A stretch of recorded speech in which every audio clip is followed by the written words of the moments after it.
Hello peeps! Share ko nga lang pala sa inyo na mag-flag polling kami. Sasamahan ko ang aking mga kaibigan para mag-flag polling dito sa Coutts sa Alberta.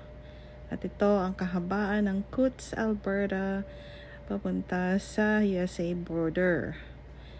At ayan yung kung saan nandun yung USA border at ang Canada border. So ayan, nakapila nga kami dito sa USA border. At sabi sa akin ay mag-U-turn lang ako at pumila dito naman sa Canada border. Kailangan pala guys na Canadian citizen ka para mag-cross ka ng USA border. So yan, pabalik na ako ng Canada. At ito, dito ko sila hihintayin kasi pupunta sila sa loob ng Canada border para kuhanin ang kanilang work permit.